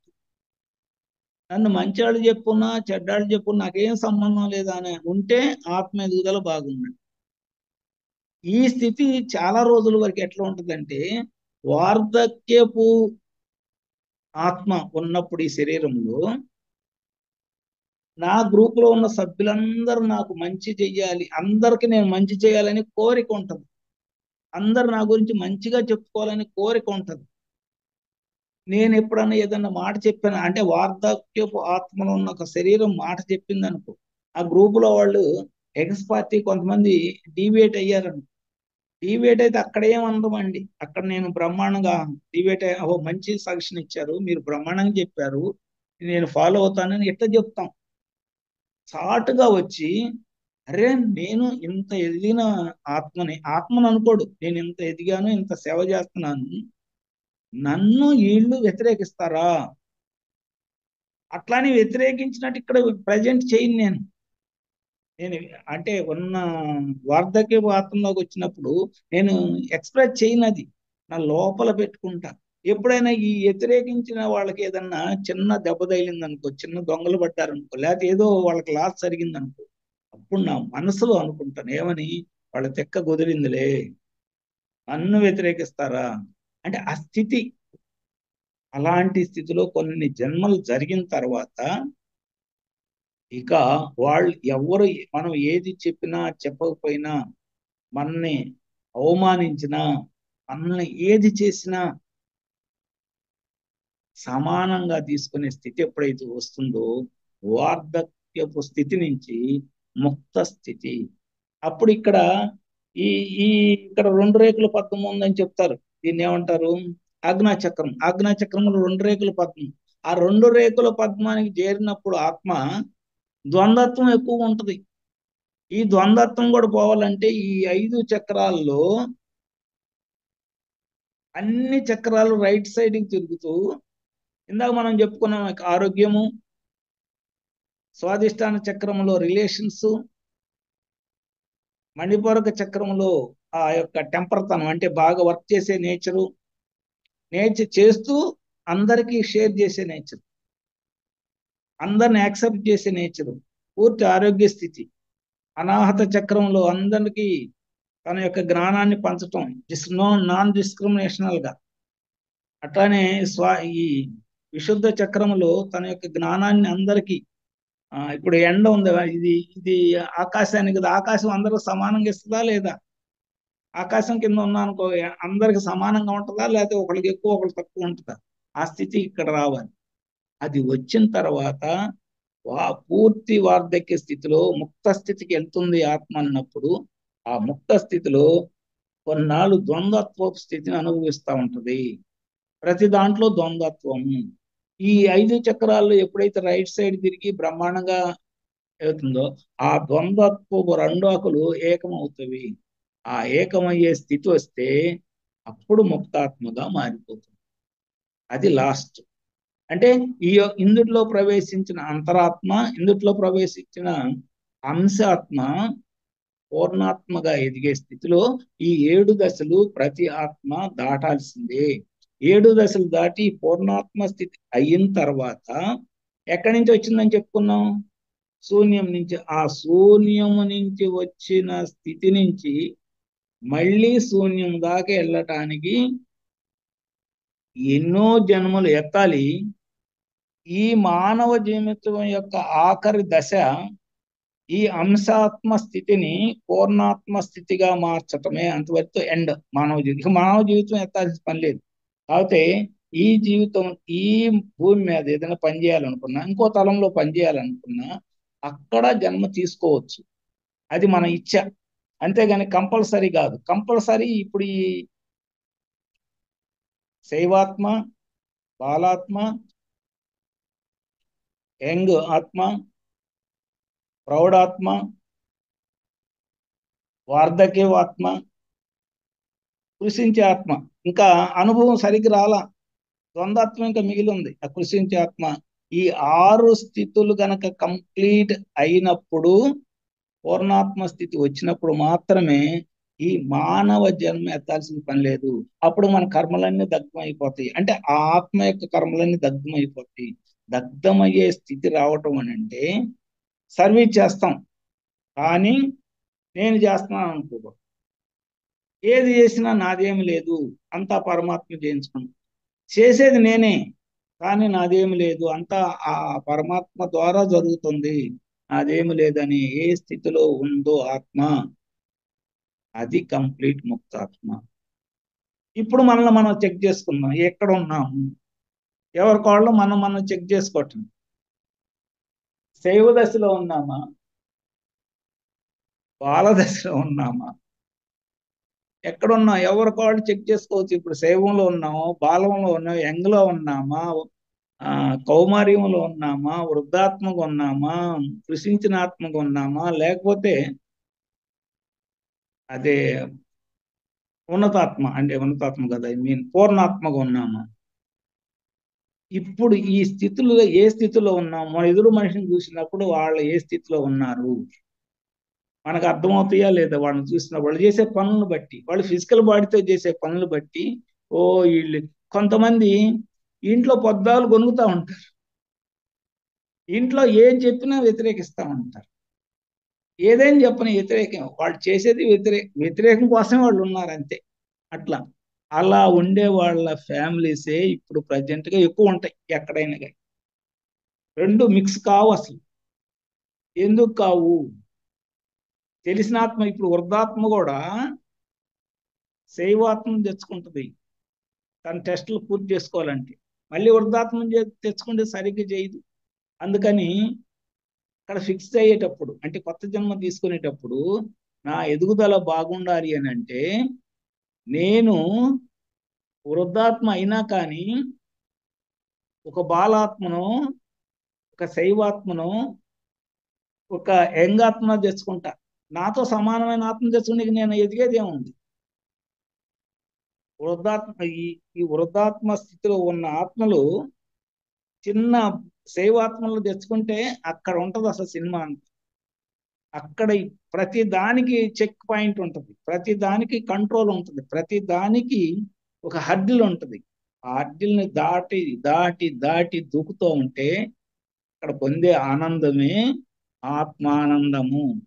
అందుకని ప్రతి వాళ్ళు శత్రు గర్భం నుంచి తన యొక్క భాగస్వామిని ఎందుకు వచ్చుకుంటారు? ఎవరో బాగా అంటే పూర్ పర్సనాలిటీసే మిత్ర గర్భం నుంచి తనతో సమానమైన వాళ్ళని తెచ్చుకుంటారు. వాళ్ళు మనకి ఇక్కడ మేడ్ ఫర్ ఈచ్ అదర్ దాంట్లో కనపడతారు, కానీ వారిలో ఆత్మ ఎదుగుదల ఉండదు. కావాలంటే చెక్ చేసుకోండి, మీరు ఎవరికి వాళ్ళు చెక్ చేసుకోండి. ఈ ఆత్మ దశలో ఎక్కడ ఉన్నాం మనము, ఏ స్థితిలో మనం తయారయ్యాం, ఇప్పుడు నిజంగా అంత వచ్చిందా రాలేదా, మన ఆత్మ ప్రణాళిక మనకు తెలుస్తుందా లేదా? మన ఆత్మ ప్రణాళిక తెలుసుకునే స్థితిలో ఉన్నా అంటే పై 3 చక్రాల్లో ఉన్నట్టు. అక్కడ దాకా లేదండి, తినటం తిట్టడంలో ఉన్నామంటే అడుగు చక్రాల్లో. పని బాగా చేస్తున్నానంటే 3వ చక్రం, రిలేషన్ బాగుందంటే 2వ చక్రం. అంటే బాల దశలోనే ఉన్నాం. రిలేషన్లో బాగా ఇరుక్కున్నామంటే బాల దశ. అనారోగ్యంలో ఉన్నామంటే శైవ దశ. పని బాగా చేస్తున్నాం, అంతా అందరం లాగేసుకుంటున్నామంటే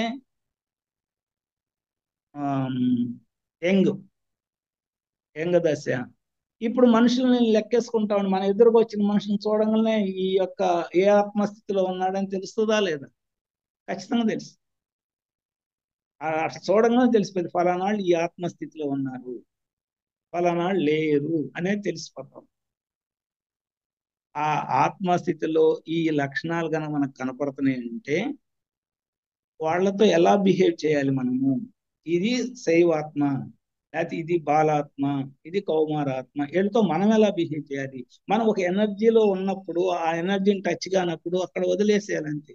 వాళ్ళని పట్టుకొని లాగాలంటే లాగలేము మనం, వదిలేసేయాలి. వదలడానికి వీల్లేని పరిస్థితి. మన ఇంట్లో మనుషులు ఎట్లా వదులుతాం? వదలలేము. We have to adjust. we want to accept it, everything. మన చుట్టూ ఉన్నది మొత్తాన్ని యాక్సెప్ట్ చేయాలి. యాక్సెప్ట్ చేస్తే మన ఎనర్జీ లాస్ కాకుండా ఆత్మ యొక్క ప్రజ్వలన, ఆత్మ యొక్క ఎదుగుదల బ్రహ్మాండంగా ఉంటుంది. ఆత్మ ఎదుగుదల కోసమే వృద్ధాత్మ శైవాత్మను తీసుకొచ్చుకుంటుంది, వృద్ధాత్మ బాలాత్మను తెచ్చుకుంటుంది, వృద్ధాత్మ ప్రౌఢాత్మను తెచ్చుకుంటుంది. అంటే వృద్ధాత్మను తెచ్చుకోవాలి మామూలుగా అయితే మన లెక్క. కానీ శైవాత్మను తెచ్చుకుంటుంది. శైవాత్మ పెట్టే ఇబ్బందులను తట్టుకుంటే అక్కడ ఒక జంపొచ్చు పైకి. అందుకు ఆ డిఫరెన్స్ బాగా వైఫ్ అండ్ హస్బెండ్ లో కనపడతా ఉంది. నాకు తెలిసిన ఒక జంట మ్యారేజ్ చేసుకుందాం అని అనుకున్నారు. ఇద్దరు మెడిటేటర్స్. మెడిటేటర్ ఏం చేశాడు, నేను మెడిటేటర్ చేసుకోవాలని ఈ అబ్బాయి అనుకున్నాడు, ఆ అమ్మాయి కూడా అట్లా అని అనుకుంది. ఇద్దరు కలిసి పెళ్లి చేసుకున్నారు. ఇద్దరిది చెరొక కోణం, ఒకళ్ళది ఇటు కోణం, ఒకళ్ళది ఇటు కోణం. సార్ మెడిటేటర్స్ అందరూ ఒకటే రకంగా ఉన్నానని నేను చేసుకున్నానండి, ఈయనేందండి నేను ఏది పెట్టినా కానీ ఏది తినాలా వద్దని నన్ను అడుగుతాడు అని అడిగింది. అంటే ఏంటి? ఆ స్థితి బాలాత్మ తెచ్చుకుంది, శైవాత్మ తెచ్చుకుంది. ఎందుకు అంటే ఎదగటానికి. అలాంటి స్థితులు బోల్డ్ అని మనం గెస్ చేయొచ్చు. మన సరౌండింగ్ లో ఉన్న, లేకపోతే మన పర్యూలోకి వచ్చిన వాళ్ళని కనుక స్టడీ చేస్తే ఏ ఆత్మస్థితిలో వాళ్ళు ఉన్నారు, ఎందుకు వచ్చారు, ఈ స్థితిలో వీళ్ళు ఎందుకు వచ్చారు, దాన్ని కూడా మనం ఎస్టిమేషన్ వేసుకొని దాన్ని కూడా మనం పట్టుకోవచ్చు. Okay madam, thank you. మంచి అవకాశం ఇచ్చారు మాకు. Thank you madam. Thank you so okay. Much sir. చక్కగా ఆత్మ అంటే ఏంటి, ఆత్మ ఉనికి నుంచి పురాణాలలో మహాశక్తి, ఆ పార్వతీమాత ఒక శక్తి లాగా ఉద్భవించిందని, ఆ శక్తికి చేరుకోవాలి అని అంటే ఆ పూర్ణాత్మ గురించి చెప్పారు. ఆ పూర్ణాత్మ నుంచి విశ్వాత్మ, విస్మాత్మ నుంచి ఆ ఒక మహాశక్తి యొక్క అవతారంకి, ఆ శక్తి వరకు మనం చేరుకోవాలి అని. అలానే ఒక్కొక్క ఆత్మ దశ అనేది ఒక్కొక్క చక్రంతో పోల్చి అక్కడ ఒక్కొక్క జీవితం అంటే ఒక్కొక్క ఉనికి, ఆ ఎదుగుదల అనేది ఎలా ఉంది ఏంటి అనేది ప్రతి ఒక్క చక్రంతో పోల్చి చాలా చక్కగా సవివరించారు sir. Thank you so much sir. ఇప్పుడు నేను గంటలోనే చెప్పాను, కానీ ఇవి 4000 జన్మలండి. ఇప్పుడు నేను చెప్పినవి 4000 జన్మలు అయితే కానీ శైవ దశ నుంచి ముక్తాత్మ దశ చేరదు ఒక ఆత్మ. 4000 మినిమం 4000 జన్మలు. అంటే ఎంత ఎంత టైం పట్టిందో చూడండి. ఒక ఆత్మ, ఒక అంశ పూర్ణాత్మ స్థితికి వెళ్ళాలంటే మినిమం 3000 to 4000. అంటే వాళ్ళ యొక్క ఆ స్థితిని గమనించుకుంటా ఎప్పుడు ఆ యొక్క ఎరుపుతో ఉన్న వాళ్ళకి నేను చెప్తుంది, లేకపోతే ఇంకా ఎక్కువ పడుతుంది. అలా అంత దూరం వెళ్ళగలిగినప్పుడు పూర్ణాత్మ స్థితి. పూర్ణాత్మ స్థితి అయిపోలేదండి. పూర్ణాత్మ స్థితి రావటం బేసిక్. అక్కడికి వెళ్ళటానికి, ఎక్కడికి? శూన్య స్థితిని వెళ్ళటానికి ఈ అంశ పూర్ణాత్మ స్థితికి రావటం ఒక బేసిక్, ఒక ప్లాట్ఫారం ఎక్కినట్టు. ఇక ట్రైన్ ఎక్కాలి, మన కంపార్ట్మెంట్ చూసుకోవాలి, దాంట్లో మన నెంబర్ చూసుకోవాలి, మనం వెళ్ళి అక్కడ సెటిల్ అవ్వాలి, అక్కడ నుంచి జర్నీ చేయాలి, ఆ జర్నీ చేసి ఆ డెస్టినేషన్ చేరాలి. చాలా ఉంది అక్కడి నుంచి మనం ఆ స్థితి. అది దట్ ఈస్ నాట్ కంపల్షన్. ఇక్కడ అది మనం నేర్చుకోవాల్సింది. ఈ పూర్ణాత్మ స్థితి దాటాలి అంటే మనం హ్యావ్ టు రీబర్త్.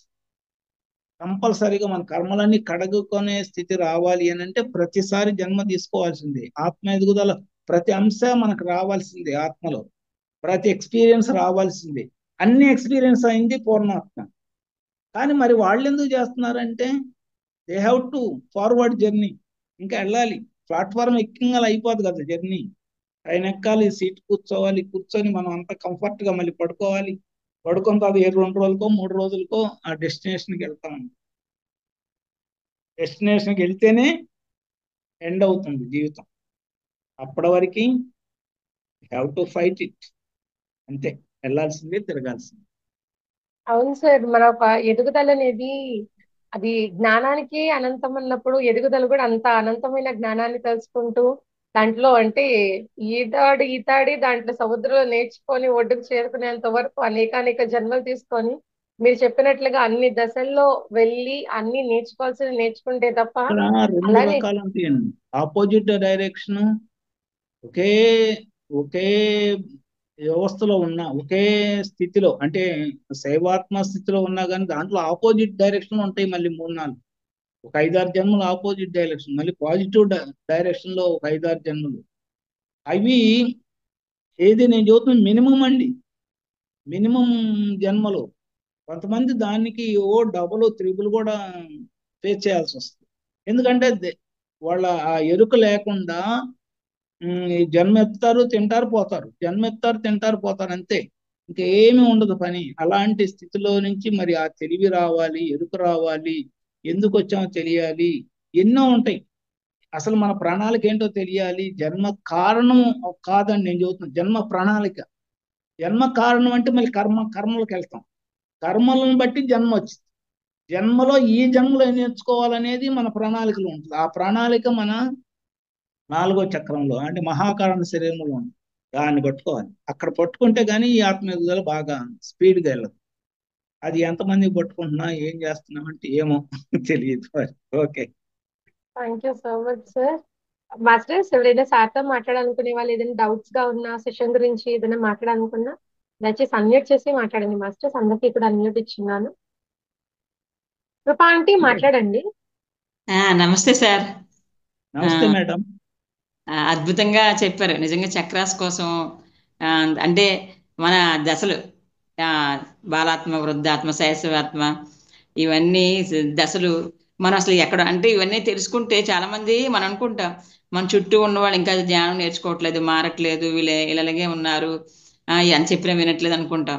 ఇప్పుడు ఇవన్నీ మనకి ఎరుకుంటే అంటే వీళ్ళు ఈ దశలో ఉన్నారు కాబట్టి వీళ్ళు ఇంకా నేర్చుకోవాల్సింది ఉంది కాబట్టి వీళ్ళు ఇలాగే ఉంటారని మనకి అర్థమవుతే వాళ్ళ కోసం మన బాధ ఉండదు, దుఃఖం ఉండదు. అది మన ఇంట్లో వాళ్ళైనా అవ్వచ్చు, బయట వాళ్ళైనా అవ్వచ్చు. ఇప్పుడు ఏంటి సార్, మన ఇంట్లో వాళ్ళు కూడా మన మాట వినరండి. ఎందుకు వినరంటే వాళ్ళు శైవ దశలో ఉంటారు. అవును సార్. ఎందుకు అలాంటి ఆత్మలు తెచ్చుకుంటామండి? అది కూడా శత్రు గర్భం నుంచి తెచ్చుకుంటా ఉంటాండి.